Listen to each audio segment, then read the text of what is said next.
enough space here. Oh, Looks like I do.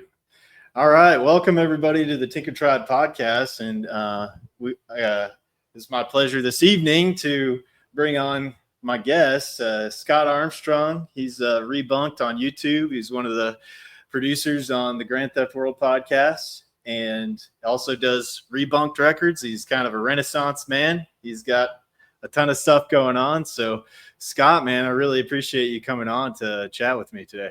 well, thanks for having me, Greg. So cool hanging out in person at Third Eye Carnival right outside of Nashville. And dude, my pleasure, man. I love it. That was a really cool event, man. Maybe we can start off talking a little bit about I want to get into your background in your story Sure. as we go, but yeah, how did that whole genesis of the Third Eye event come about? Because that was a really cool event, dude. Like, I got to meet some great like-minded people.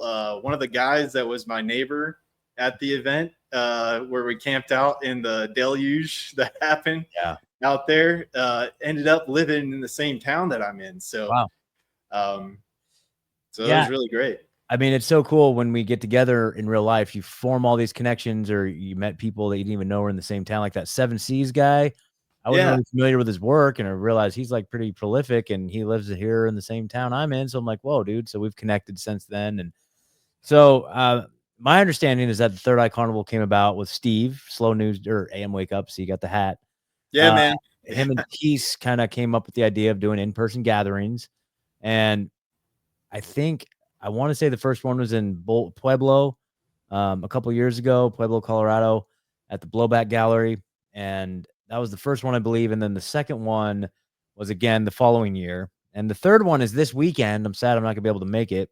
Yeah. That one. But I went to the one last year, and I just connected with all those guys, and we just had a great time. And Steve and I were powwowing about like, hey, let's do one in Nashville. I'm like, great. And the place that the event was actually at is a friend of ours here in our little freedom community. So I reached out, and that person was more than willing to put on the event. And was just so accommodating. So it worked out really fantastic. And then just the getting all the people together. I got to give a shout out to Drew and Marie at Spiderland. They did such a great job of like getting all the talent and just really doing a lot of the behind the scenes work. They did such a great job.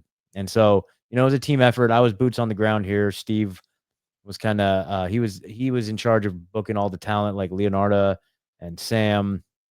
And then that was so wild that they got to come out there. Yeah. Yeah. That was that's a huge bill right there. Like, those are some pretty big comedians. So it was really cool to get them out there. And so, yeah, we just came together as a team and did meetings like every week on StreamYard and just planned it out and made it happen. And, I have a house here in Nashville, like maybe about an hour from where the event was. And Tease flew in. He crashed here. LD from Grand Theft World flew in, crashed here. Pasta, who prepared all the food. He was like the unsung hero at the event because he didn't get much stage time or very much like recognition because he was so busy the whole time cooking food for everybody. He was really busy. Yeah, he did a great job. So it was just so cool. Like, I had Pasta, LD, and Tease like crashing my house. Like, Tease was sleeping I gave him some cushions and slept on he is a vagabond. Like, Ryan says he's a vagabond, but that guy's a vagabond. Like, he's just like, I don't care. Throw me some freaking cushions on the ground. I'll sleep there. And it was great. And, and so it was just so cool having those guys here. It was just a pretty magical weekend. And it was a huge success besides some would say that the storm, the rain, the tornadoes descending on us and the tornado warnings going on. That was so crazy. But it made it an extremely memorable weekend. And I think everybody had a fantastic time. And I'm definitely looking forward to the next one. I know they got one here in Pueblo this weekend. And then there's another one I think they're planning in New Mexico. But, I think we should do another one at least once a year. Third Eye Nashville. Yeah, down in the South.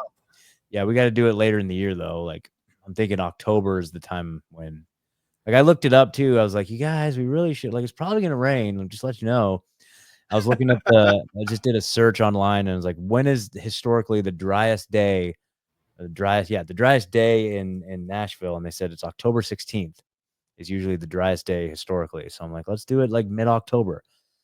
And so, and plus that property it was at, I first went out there in the fall last year, and Yeah. it is literally like you've been teleported to just some alternate universe with all the orange leaves everywhere that have fallen. It's like she does a lot of events out there, like weddings and stuff, and it really is a magical place, like in the fall. So I'm like, fall this year, like for It sure. was Maybe it not was this year, but next year, hopefully. it was a really beautiful property. And even though the weather got bad, I feel like it kind of bonded us together a little Yep. better because like everybody kind of had to help each other out to, Yep. lots of vehicles kind of getting stuck out in the field and Yeah. and we just all had to kind of work together. Totally. I've To, been to a couple events like that too, where it gets rained out and it just brings everybody closer together. Like it's a lot of fun. yeah. They can't stop us. Right. Stop us. Yeah, well, that's a cool thing that I thought about the event is like, man, you guys are doing something to, maybe a lot of the material that we talk about, it can get like pretty heavy, and getting together and like having some culture and listening to some music together and listening to some comedy, kind of like, and just being around like-minded folks, like if you had like a normie friend or something like that to bring them along, they can kind of see like, okay, these guys are pretty cool. Exactly. And you're 100% right, man. Like there's so much value in bringing like-minded people together. Like if you're listening, you're watching this, if you've never had that experience, I feel kind of spoiled because there's a really awesome community here in Nashville that we hang out. Some of my friends do a meetup at their place every Tuesday night, so I can go there like anytime I want. And so many of my real friendships and people I consider family now are born out of these little gatherings that we do. So we do it pretty often just on our own, but then every now and then one of these big events happens, and I always put in the extra effort to go. Like I just got back from one in Kansas. Oh yeah, was that the Midwest Preparedness Project. preparedness project? Yep, that was awesome, and I made so many awesome connections out there. And then there's a couple coming up. I guess that one's like a circuit. Like there's that one, and then there's one in Bowling Green in July, actually in a couple weeks. I can't remember Kentucky Survival something or another. And then there's the Kentucky Sustainable Living, maybe. Living. Yeah, that's it. So there's that one, and then there's the Self-Reliance Festival with Nicole Sauce. That's in October. So my plan is to make it to all those, and just really want to encourage you to. I'll be there at SRF too. Yeah. Okay, cool. So really, anybody that's listening, like, really take the effort. Look in your own community. Like, well, Porcupine Freedom Festival was last week. I couldn't make it to that, but I really wish I did. Richard Grove was there and the whole autonomy crew, and I guess like he was hanging out with freaking Russ Ulbricht and Scott Horton and all. Scott Horton, yeah, all these people. Yeah. So anyway, so I missed out on that. And I every year I say I promise I'm going this year, but next year nothing's going to stop me. But I need to follow my own advice. But it really is just a matter of just putting in the extra effort to getting out there, putting yourself out there, finding these groups, and it's magic once you start talking to people and connecting with people that are outside your immediate circle, but you're all brought together with kind of a similar value of freedom. I'd say freedom is probably the biggest core value there because there's a lot of people there with lots of different views and perspectives. Like there's MAGA people, there's like fiercely like anarchist, anti-MAGA people there. Yeah. But we all align around freedom. Like that is what the common thing that bonds us all together. Freedom, and then I would say even like solution oriented, like looking for ways to get outside the system, stuff like that. So, it's a great group of people. So, and everybody brings something to the table. So, well, some people take more than they give, but that's all right. That's how you get it. That's every festival. When you're an organizer at a festival, I got stories. It's hilarious. Yeah. But when you're an organizer at a festival, you really get to see behind the curtain and people's true colors show up. It's like, oh, okay. Right. Like there's this one guy, for example, and I'm so used to like people being, I'm not going to say, I'm used to people in those settings just kind of being kind of helpless. Like they don't kind of know how to manage themselves. And this guy was like, hey man, like cars are slipping around. Like there's like, can we get like some gravel out there or something? And I'm like, sure, go do it. Like, yeah. And to his freaking credit, he came back and said, okay, yeah, I took care of it. I went and got some gravel. I'm like, bro, you are a legend. You're Good like, deal. you exemplify like what we're talking about, dude. Like that is awesome. Like that is unheard of in like some of these events because people are just like, And then you have to stop what you're doing and go save the day, which is fine. In some situations, hey, we're organizers. That's what we're there for. I'm not complaining. But, Yeah. you kind of get to see behind the curtain a little bit. I'll give you another story sorry, I'm just rambling here, but Oh, go for it, man. okay, like when we did one out in Oregon and during 2021, that was called Manifest. Manifest. It was so cool. It was right during the height. Like I just gotten fired for not taking the shots, and everybody was getting fired for not taking the shots. It was like chaos, like the height of the lockdowns and the height of just the insanity and we were doing the same thing out there. We were doing little meetup groups through the Freedom Cell movement, through Derek Brose's little Freedom Yeah. Cell movement. So we found a huge community out there, and we were doing really cool stuff all the time. We're like, screw it, we're putting on a festival. So our friend, he had some property out there, and we spent the weekends going up there and camping out and getting the property all cleared out. Like he had a big tractor, so we were clearing out space. We built a stage and Oh, wow. ran some electrical down there, and we had a whole thing, dude. We had like a bonfire where we burnt an effigy of the Oregon governor at the time. Her name was Kate Brown, one of the worst people in the world. And we had like signs at the entrance that said Kate Brown's not allowed, with like her picture with like a big X. Like it was like we had Yeah. it was so much like in the height of like I just got fired. I don't know what I was gonna do. I was scared and I don't know. But I was like, screw it, we're doing a festival, dude. Like it was awesome. Well, And so you give a really good hopeful point right there. Is like the only way that we get kind of controlled is through our obedience, right? And yep, it's like if you just stop listening to them and you just do what the right thing is to do, right, which is gathering and getting together, yep. then That's they it. don't have any power. Exactly. I mean, that's 100% it. So and just on the note of like some of the stuff, I'm not bitching. I just think it's hilarious. This just kind of gives you guys kind of a glimpse into kind of the human condition and stuff. So there's a couple situations. Well, first of all, we had to get porta potties at the event. That was really our only expense. Is we had to spend like $3,000 on porta potties. Oh, And wow. this is the Portland one. No, we did porta potties at this event too. That was an expense, but we were selling tickets, so we were able to cover that cost. But same thing in Oregon. We had to get porta potties, and so we had an expense. So we had to sell tickets. And so we had some people complaining that, oh, this should all be free, because in that little Freedom Cell group, we had like some like genuine like communist type people. A lot of them are from Portland. And so, yeah, they were like, they saw through the vaccine or the COVID thing. Sorry, is this going on YouTube? You just go on YouTube? Yeah, it's going on YouTube. Yeah, I'll watch myself. My channel's so small. I think I'm like okay. under the radar. No, they'll take this down in like 5 years after you're blown up. So anyway, I'll try and watch it myself. But here, so there are people that saw through the mRNA thing, but they didn't quite understand other things. So, they were all complaining about how it's selfish of us to charge for a festival. It's like, okay, well, I don't know what to tell you, right? So we offered single tickets, and then we had couples tickets, right? They were discounted for 2 tickets for like 75% of the cost of 2 tickets or something like that. Mm-hmm. And we had people contact, because we had some female organizers on the committee where we were going up on the weekends and doing it. And we had a few instances of like these guys hitting up these women that were in the Freedom Cell thing, like, hey, you want to pretend to be a couple to like get a discount on tickets? And come on, guys. She's like, I'm one of the organizers. And so it's like we heard those stories. And then the most epic one, there was a guy, he gave massages. And so he made an offer to us, and his offer was, how about I come to the event and I offer massages to the people in attendance, and that is my cost of admission. And I'm like, man, okay, doesn't quite like pay for the porta potty. And I was like, I told him, I was like, you know what, dude, cool. If that's how you're gonna be, awesome, do it. Okay, so he showed up, but it's like the analogy I gave is like, it'd be like me going to my landlord and being like, hey, so I don't really have rent this month, but I'll give massages to the neighbors. Is that cool? Like, I'll give the neighbor a massage, and then we're cool, right? Like, we're square. So is that gonna work? Yeah. So there's that, and then it was really funny because on the very last day, it was like, well, we'd already cleaned up, and he was like, oh, I'll give massages to the people on the committee too. Anyway, we'd already cleaned up. I was driving home from the event. It was like that night, like after the event was over, and he's like, hey, so yeah, if you want to come around and get a massage, I'm totally down. I'm like, bro, I'm like almost home. God. So that was that guy. And, oh man.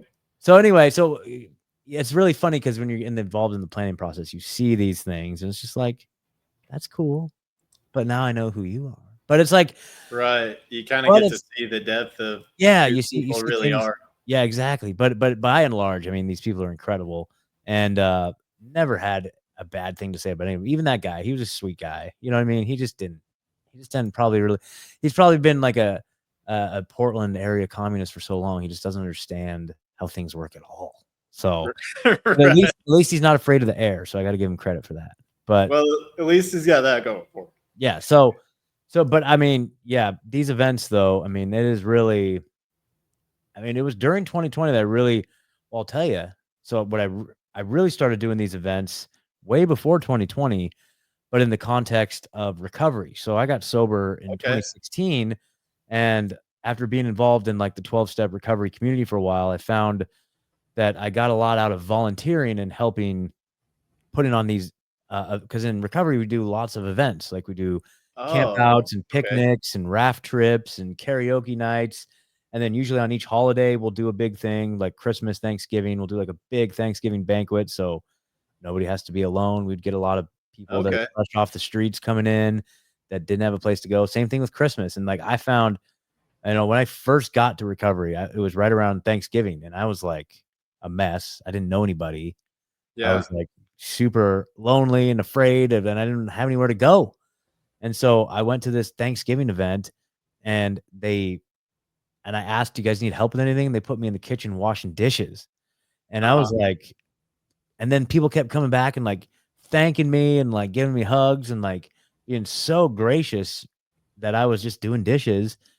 And I was just like overwhelmed with like this sense of purpose and belonging and community just from washing dishes in this Oh, wow. church. And it was really a powerful experience that I'll never forget, because after that, I kind of got this like fire lit in me where I was like, ooh, I want some more of that. So I started looking for opportunities to volunteer at more of these events. And then they actually have a committee that puts on the events, and they usually do like one big one a month throughout the year. So it's a pretty involved thing, and a big group of volunteers. And I got involved in that committee. And then and it's very formalized. Like you have a secretary and a treasurer and a chairperson, and you have like people have delegated responsibilities within that committee. And so I saw like how an event gets organized in a very organized fashion. And Okay. Okay. and I just really, and then eventually I got to the point where after a couple of years, I was like the chairperson, like the in charge of the committee that was putting on all these events for like this whole region. And like I said, these are like major campouts, like statewide campouts and statewide raft trips, Yeah. and pretty large events.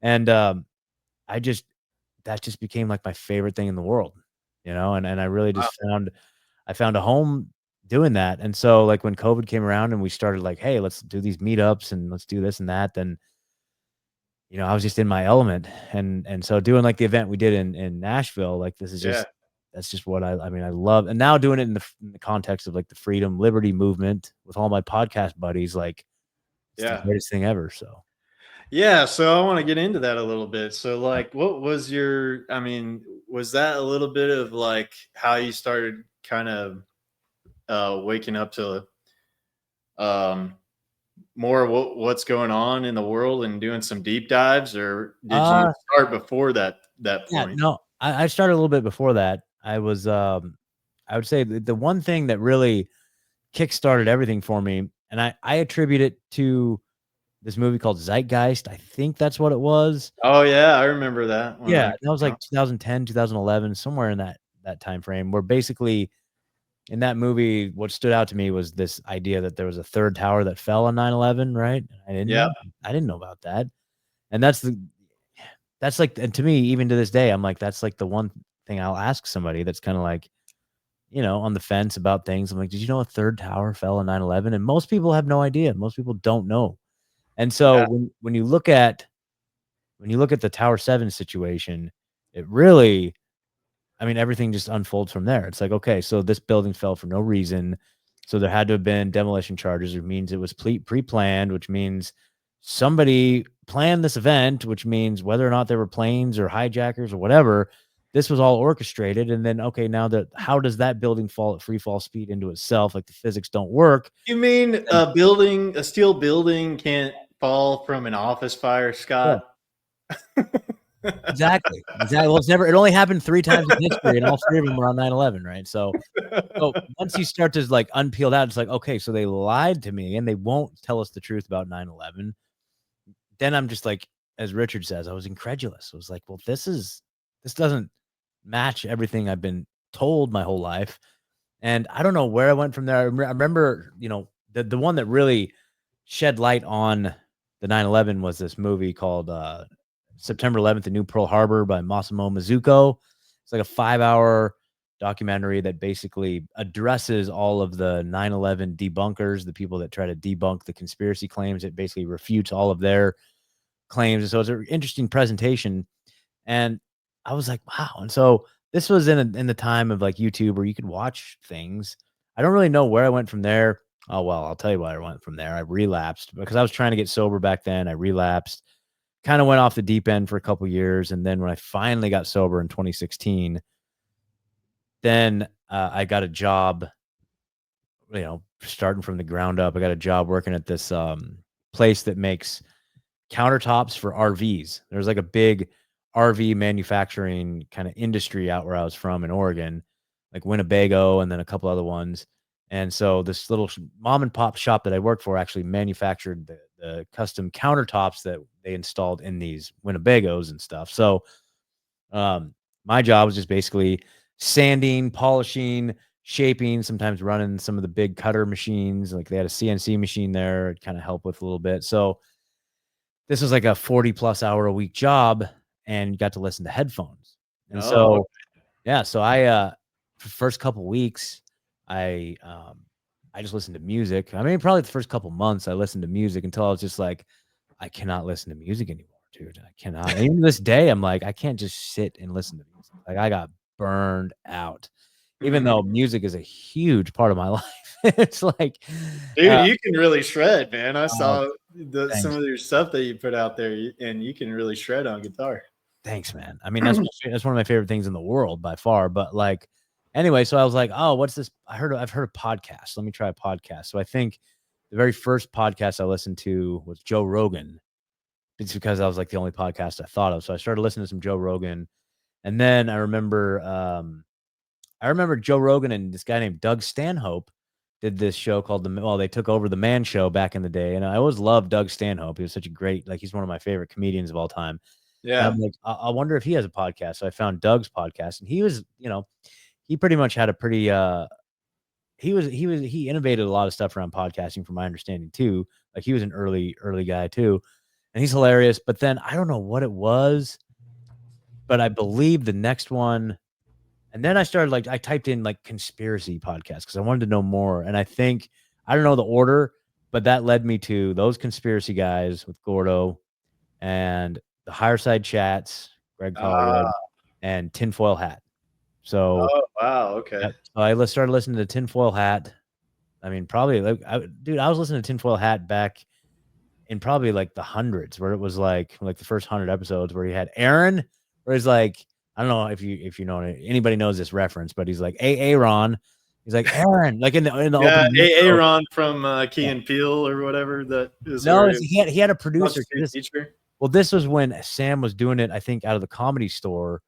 And okay. Or they were in some studio. I want to say the Comedy Store, but maybe not.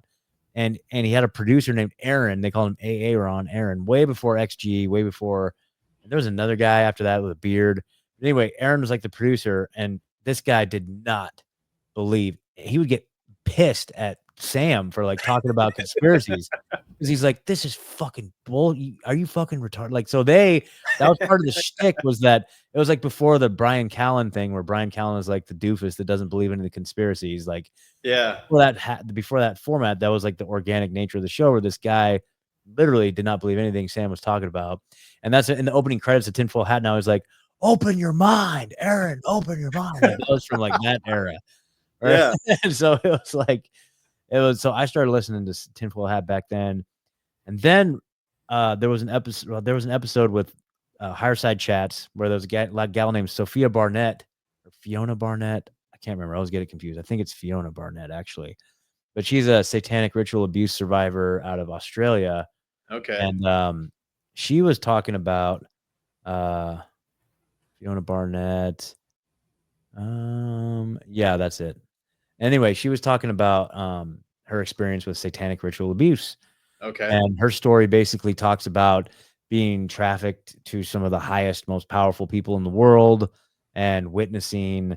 In fact, the episode a couple weeks ago, Imperium. I'm working on that one right Yep. now. There's, Yeah, I think, I was listening to it on the speakers at work, and I had I yeah, had to like, whoa, this is getting a little too heavy, man. I yeah, got it's. I had to get it on the record because that movie just keeps disappearing. Like it'll be up like that episode or the version that we played on the show with some Rumble channel had like 50 views. Like it just wow, keeps for some yeah, reason, even on BitChute and Rumble, it just keeps disappearing, and I have to find it all over again. So I wanted to get it on the record because it's like they don't want that movie out there. But yeah. Fiona Barnett's story is one of the second to the last ones on there. But I heard her in like 2017, maybe on Higher Side Chats, and I was like, no way. There's literally no way this is even possible. It's hard to fathom that. Yeah. Yeah, for So regular people. Yeah, yeah, I couldn't wrap my mind around that. I was like shocked. I remember feeling like kind of sick. And so anyway, I looked into it. I looked into some of that stuff.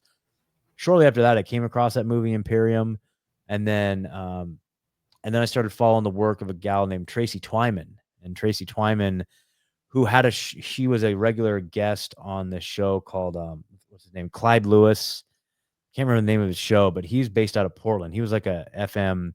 He had like an FM radio show out in Portland, and it was like kind of conspiracy. It was kind of more like Bigfoot, cryptids, and paranormal stuff a little bit.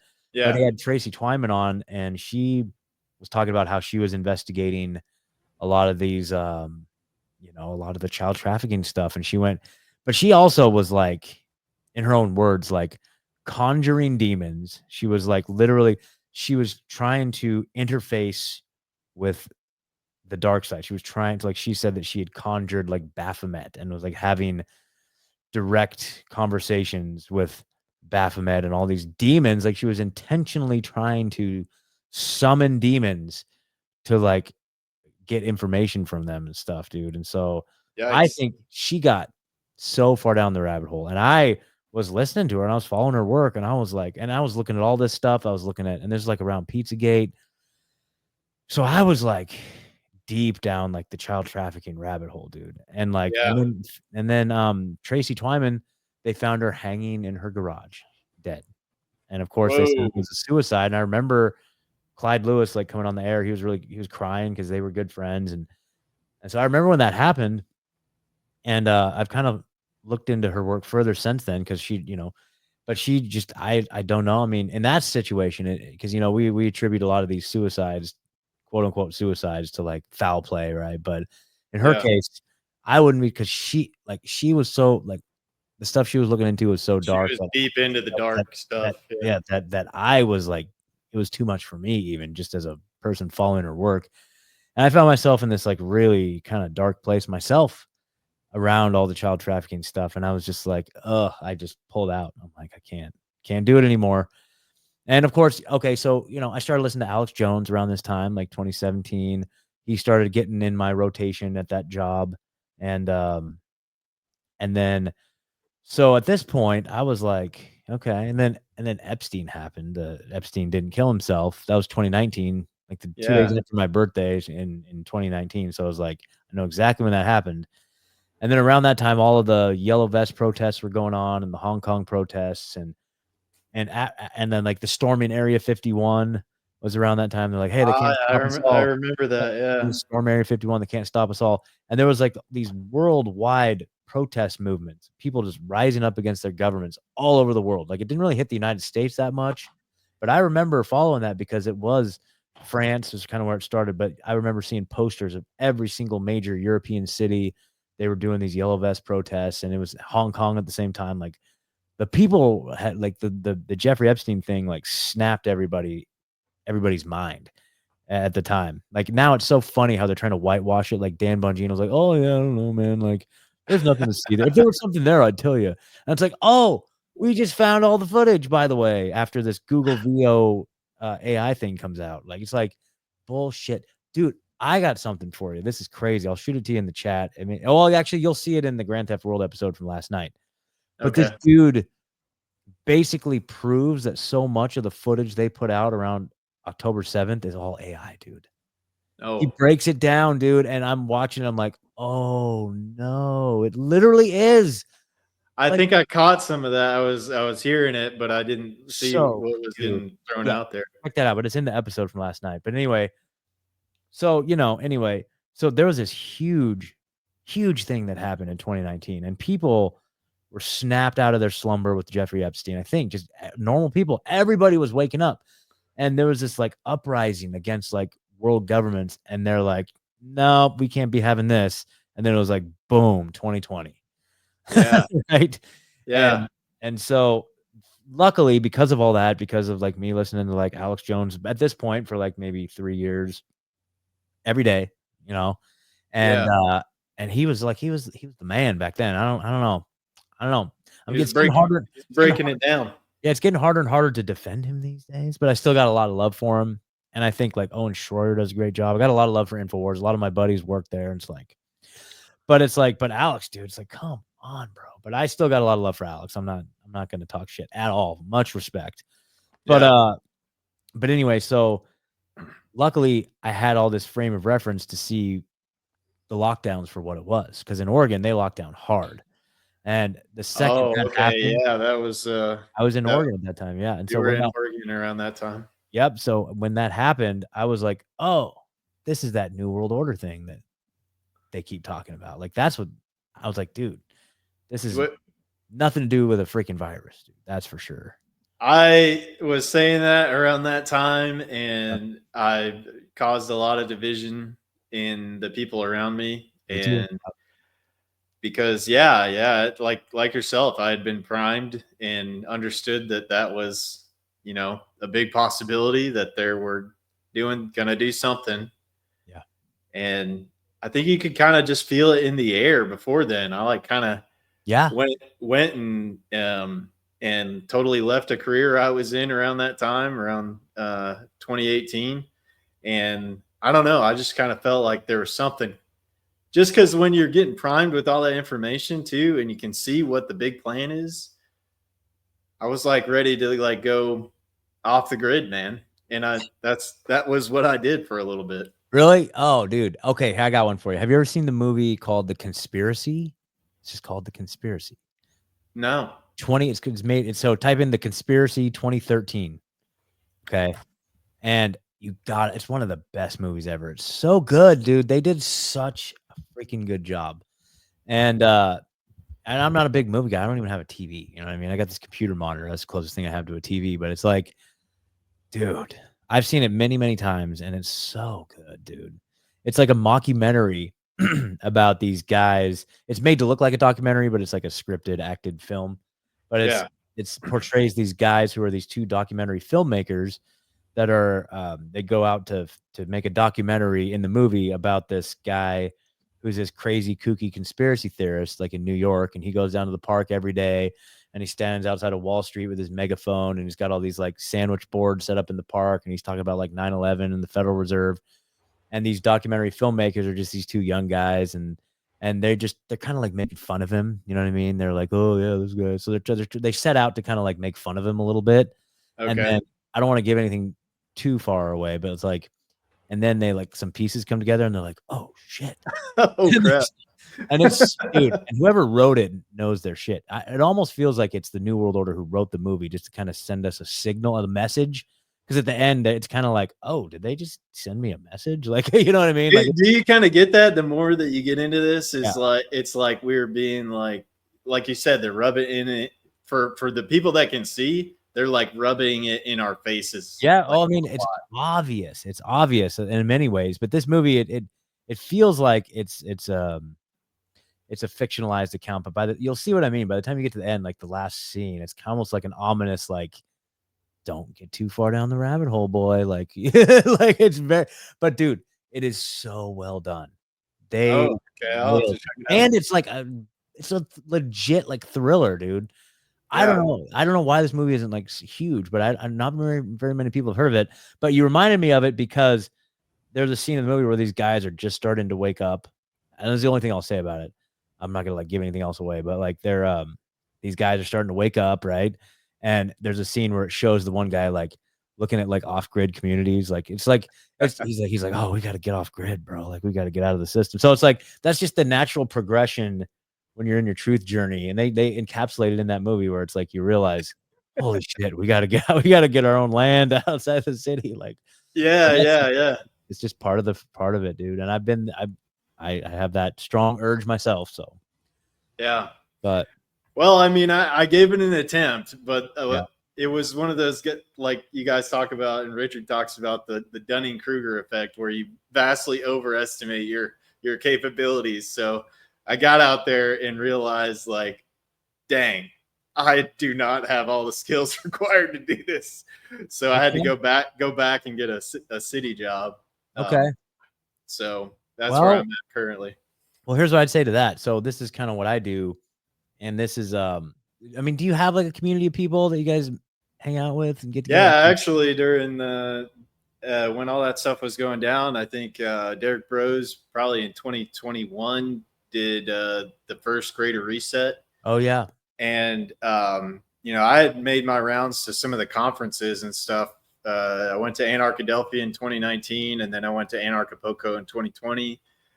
And at Anarchapulco in 2020, I met a friend that lived in my local area, and that was the genesis for us to get our local Freedom Cell started. Okay, so you did the first grade set. So yeah, we started a little group here in that's North great. Alabama since that point. Do you guys still meet? Yeah, we meet regularly. Actually, we have a meeting this week. Yep. All right, dude, I love that. See, that's perfect. So, all I was gonna say is like, for people that may not be in a position to get fully off grid or even, getting fully off grid is like impossible. Like, it's tough, dude. It's really tough. Like Owen says, like Owen Benjamin, like he talks about it a lot where he's like, I have my own farm. We make our own cheese. I have my own animals. We milk our own cows. Like we have goats and chickens and like, we're some completely self-sufficient and self-sustainable, but we're still like 80% reliant on the system, on the grid. Yeah. Like, and guys like even like Curtis Stone, like he says, oh, off grid. It's like, bro, you're not off grid. Like to be off grid, I know people that are. I have a friend who has family members that are like literally like, you got an internet connection, Curtis Stone, and a cell phone. You're not off grid. Anyway, but it's like I know people that are like legit off grid, and it's like and I don't know. It's tough. It's a tough life. What I realized was that I was doing it lone wolf style. Yeah. And that moment that I was realized like I need to find other people. Yeah. Are into this stuff. Exactly. So, short of doing that, let's say you're living in the city. Let's say you have a 1-bedroom apartment or studio in the city, in the middle of downtown, right? Like there's still things you can do that involves community. So get involved in the community. There's people that have a farm or have a homestead that could need help with something. You can go volunteer and help. There's this great farm here in town, and every Saturday, it used to be Saturday and Wednesday. I think they're only doing Saturday, but Saturday morning, they open up the farm. You go out there, you help them with whatever you need. And especially this time of year, you go out there. Like I went out there with a friend a couple weekends ago, and you just help pull weeds. When it comes harvest time, you just help pick things. And then this guy has this massive property. He grows it all himself, and he donates all of it to his church. He only grows to donate to his church. That's it. And it's really just huge, massive property where he grows all kinds of food. And he's an expert gardener, and he has a sawmill on his property too, which is way cool. Oh wow! He makes so people bring him like big pieces of wood, like fallen logs, and he mills them into like dimensional lumber and stuff. And anyway, yeah, I go out there and I volunteer for like a couple hours, and I leave with like a huge bag of groceries or vegetables, so things like that. So there are ways that you can insert yourself into an existing operation, and not only can you learn how to do stuff, but you're helping the community as a whole. So there's ways to get involved in a more like kind of a more like farming existence without having to actually have a farm. A lot of times people will let you grow stuff on their property. They have a little bit of plot, like, hey, I'll grow this. I'll give you guys some. I'll take care of it. They're like, great. That sounds awesome.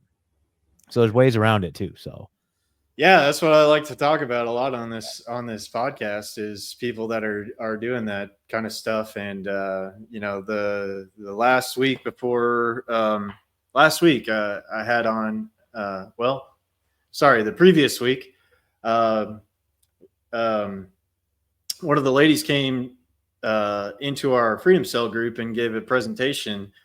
She actually is the girlfriend of my buddy that I met in Mexico at Anarchapulco. Cool. And they had just met, and she's got a farm that she started in leaving California and going to Tennessee, and she does a very similar thing where she gives a lot of the stuff away to her community, and it just fosters relationships and builds a greater community. Yeah. Awesome, she's man. kind of like the glue for it. I love it. So yeah, there's plenty of opportunities. You just gotta like see where you can add value to somebody that's got something going on. Yeah, Exactly. And hey, dude, that's my philosophy in a lot of different ways too. I whether it's work, business too, like you can look for existing things and you can say, hey, I see an opportunity here, and you can maybe add on. I mean, that's how I got involved with Ryan at Last American Vagabond. I worked with him for a couple of years. Oh, And, did you? Okay, I didn't know that. Yeah, I worked with him. So he was like kind of my reason for moving to Nashville in a lot of ways.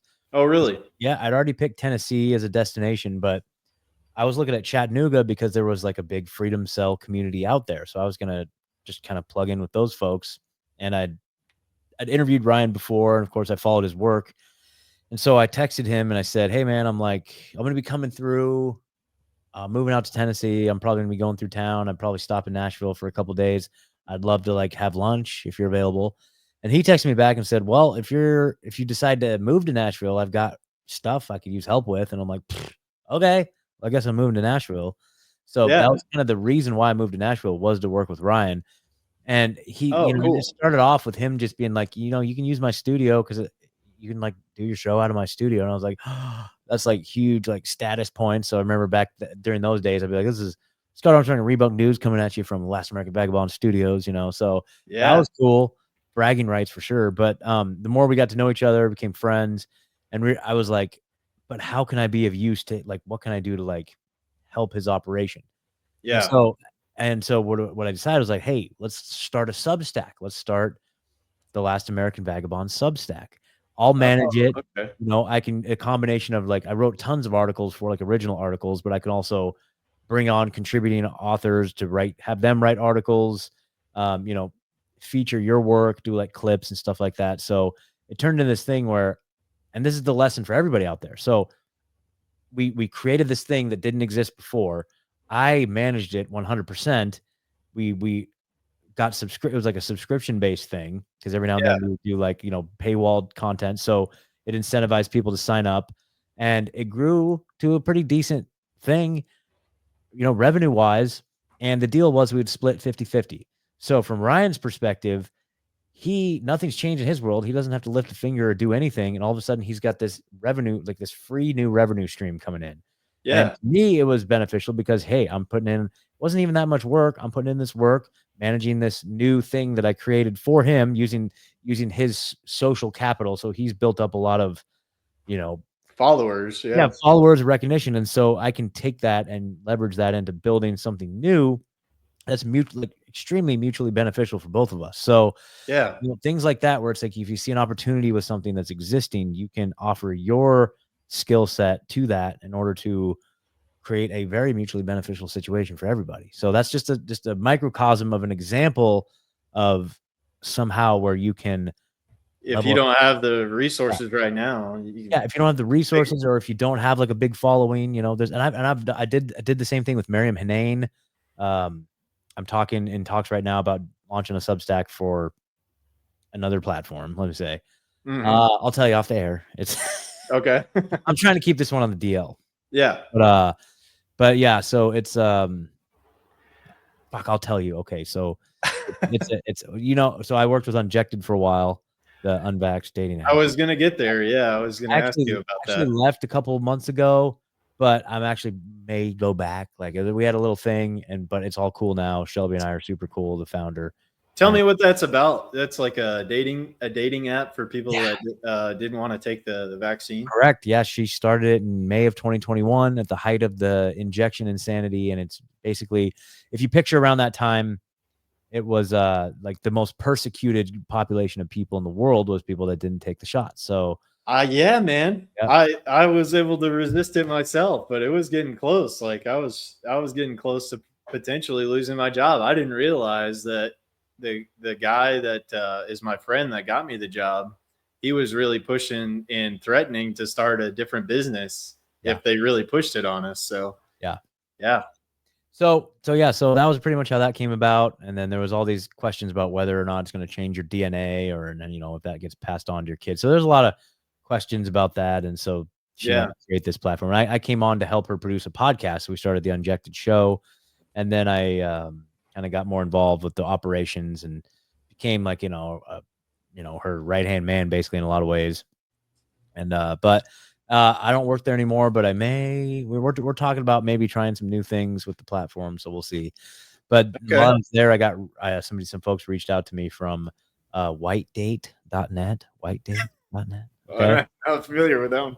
Okay. Well, so here's the thing. When you go to the app store, there's an app for Black people. There's a Black person dating app. There's a Latino dating app, an Asian dating app, a Jewish dating app, a gay dating app. Every single demographic is represented with their own dating app. But if you make a white only dating app, then everybody loses their mind. Literally. And so we had white. So now they're not even able to have an app in the app store. They have to operate through a website, whitedate.net. And they reached out to us at Unjected wanting to advertise. That deal didn't end up happening. But after I left Unjected, I emailed them back and I'm like, I know. Oh, see, I told you this is my stand-up comedy bit. So it's not like super secret, but I told them like, I know a thing or two about controversial dating apps. So I was like, do you have a Substack? Do you have merch? Do you have? And so they're like, no. I'm like, okay. Yeah. Well, so anyway, I've never done any work for them before in my life. I have nothing to do with whitedate.net. Yeah. And that's all I'm going to say about that. Well, what brought you to getting involved with the Grand Theft World podcast? How did that end up? Dude. Okay. Well, this is a fun story. So again, I was a listener of Grand Theft World since probably about 2020, like very early on. Just really leveled up my knowledge of things I had no idea about, just not only around facts and history, but I'd never heard the word trivium before till I heard, and I didn't know there was like a systematic approach to logic and deducing information. And I was like, what a jip, dude. They didn't teach us any of this crap, man. So yeah. It was all new to me. And I just, really got a lot of value out of it. I was like, I was a paid Grand Theft World member. I've been like for years. I still pay my $10 a month subscription, to it. Yeah. And it's like, to me, it's so valuable. Like all the perks and benefits and stuff that they offered for somebody who's a paid subscriber is more than anything I've ever come across. But anyway, for me, okay, so so let me back up a little bit. So I used to do this show called Truthzilla, the Truthzilla podcast. That was the original show I did back in Oregon with a couple friends.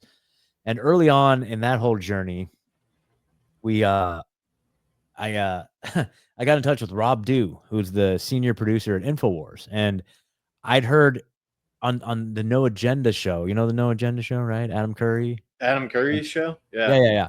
So they had like a big community. They had a Mastodon server with a big community of people on there. I don't think it's around anymore. I think they got rid of it because it turned into too big of a train wreck. But they kept mentioning Rob Dew on there because I guess Rob Dew is a big listener and supporter of the No Agenda show. Okay. And they mentioned his like username, and I'm like, ooh. So I reached out to his username on the No Agenda network. I found Rob Dew, like Alex Jones's right-hand man, dude. And I was like, yo, what's up, man? My name's Scott.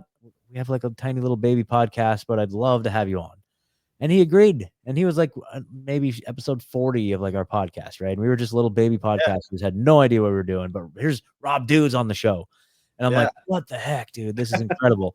And so A couple weeks, I played my cards right. It was like I waited a couple weeks after he came on because I didn't want to sound too like needy or whatever. But then I did send him an email where I was like, hey, so if you guys are ever hiring like for a video editor or because I'd got some editing skills at this point or a researcher or anything, like I'd love to turn in an application. And he said, well, we're not hiring, but I'll give you a channel on Band.video if you want. And I was like, what? Like that's their video platform, very exclusive. Yeah.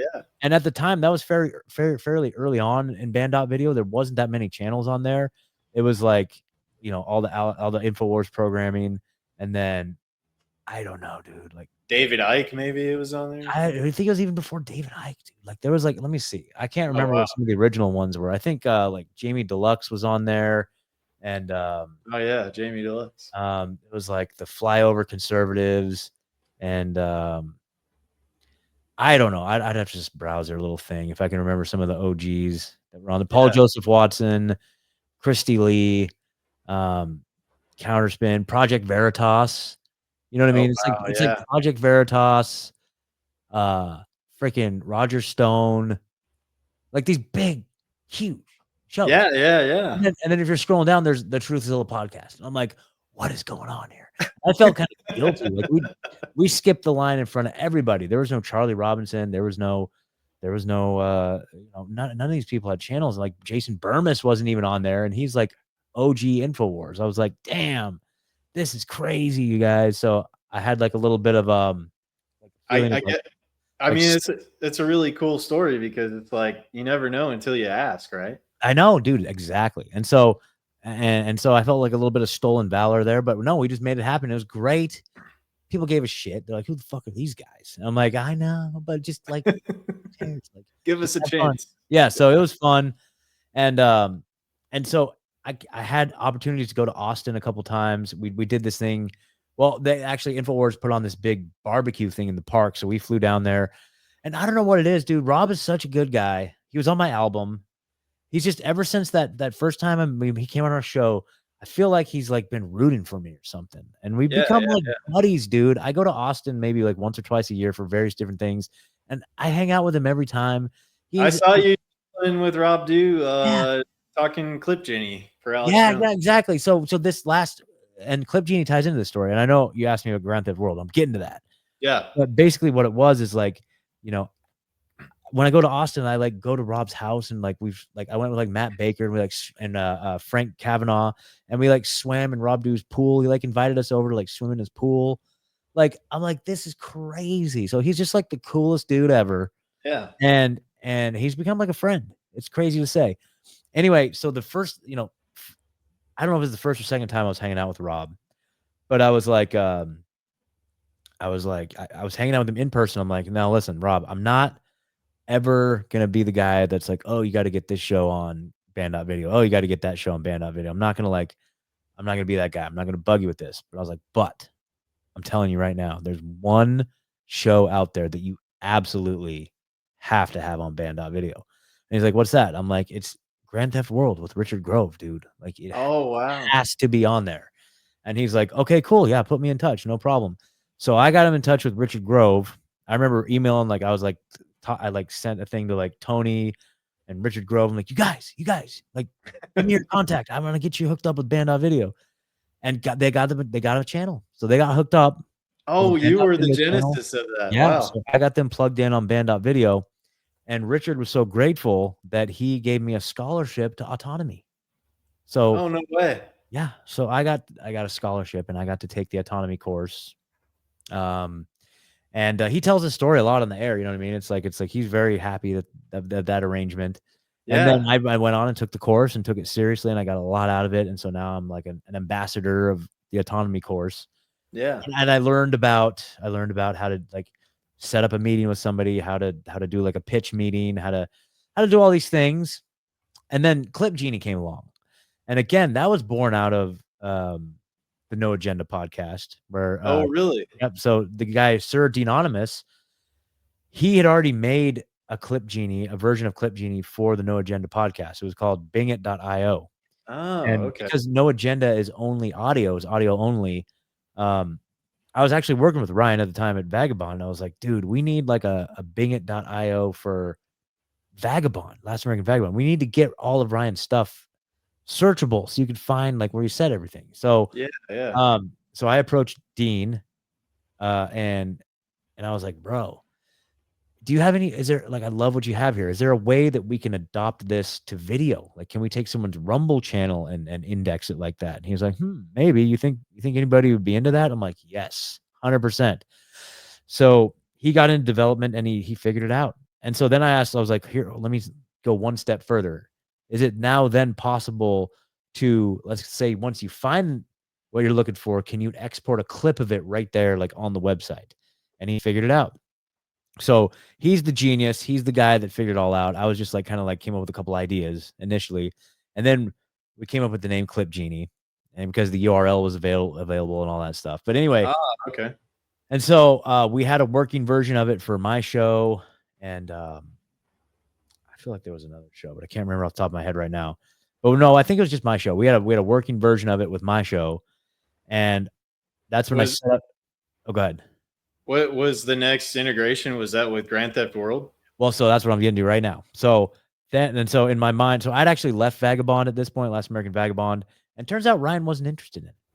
Even to this day, I still bug him about it, and he like literally ignores me. I'm like, bro, your whole audience is clamoring for Clip Genie. Like, what the hell?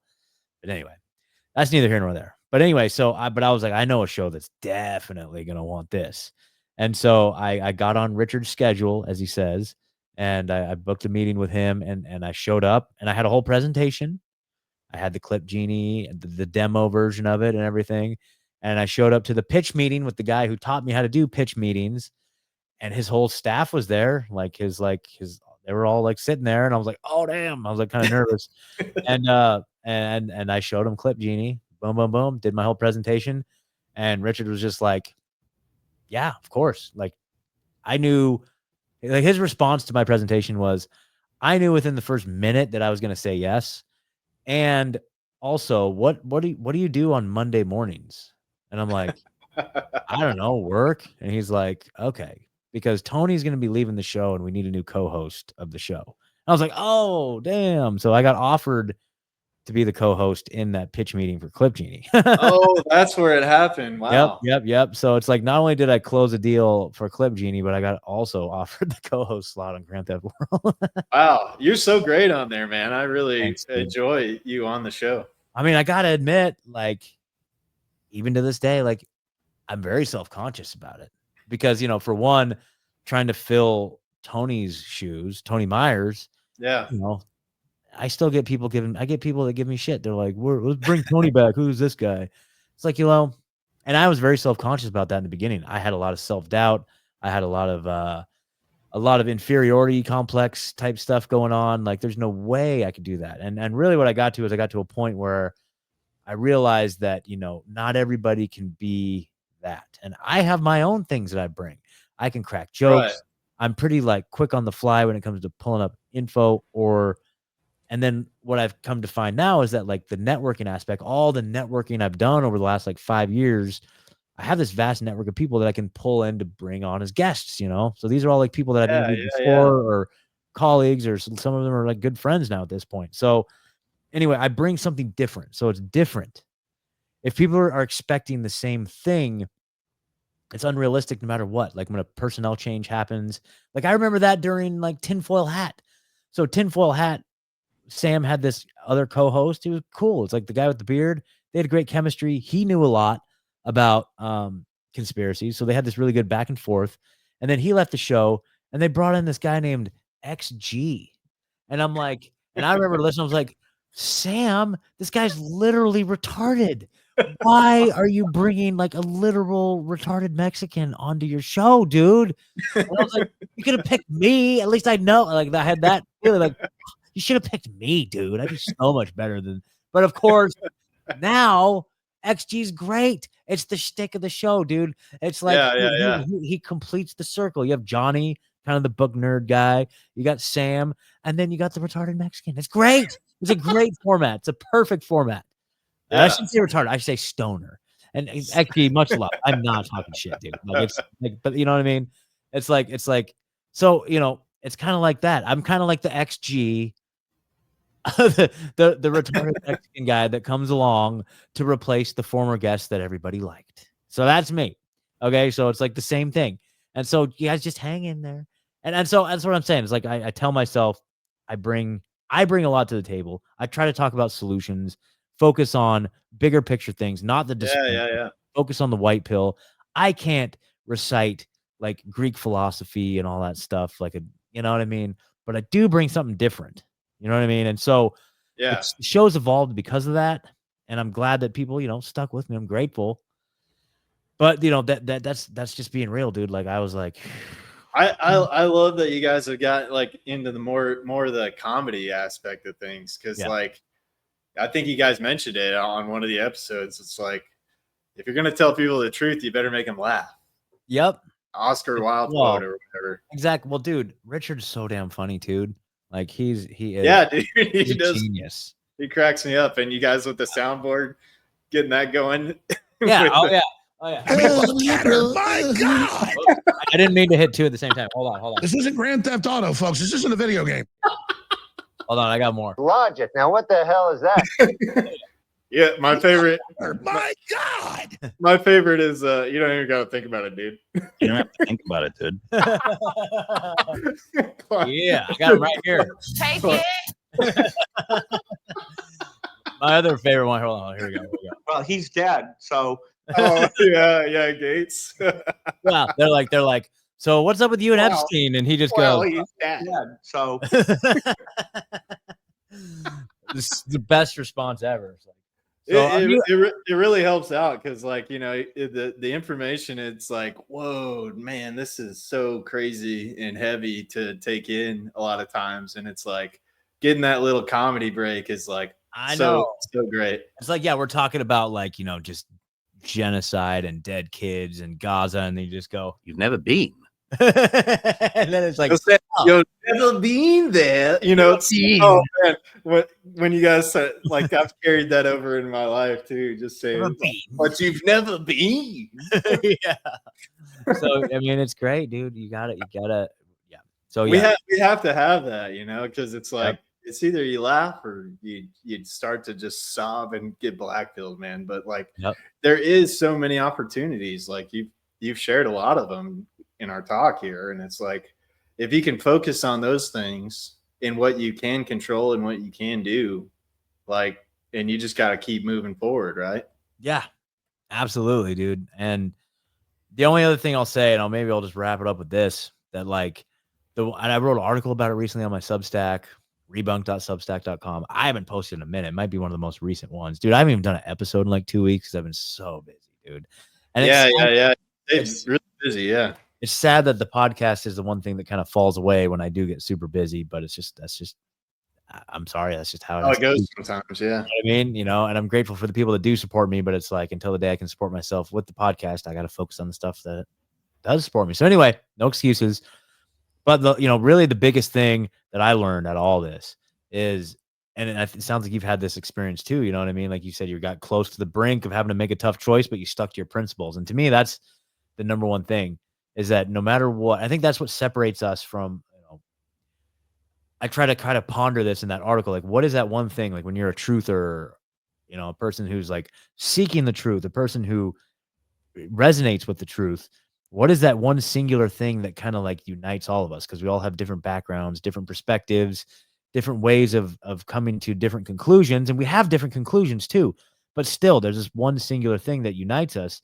And a lot of times, like people who are like us, like we don't cave under the pressure. We're not susceptible to the programming. We don't just automatically go with the herd. In fact, a lot of times we instinctually go against the herd, or if like the herd is doing one thing, we're automatically like, okay, well, what is the complete opposite of that? And so there's this weird thing, but I think it's rooted in us having principles. So we have principles. That's not for everybody. I mean, I've seen some shady stuff in the truth movement, or people that get co-opted and give away their principles and get sucked in and sell out and everything. I've seen it a million times.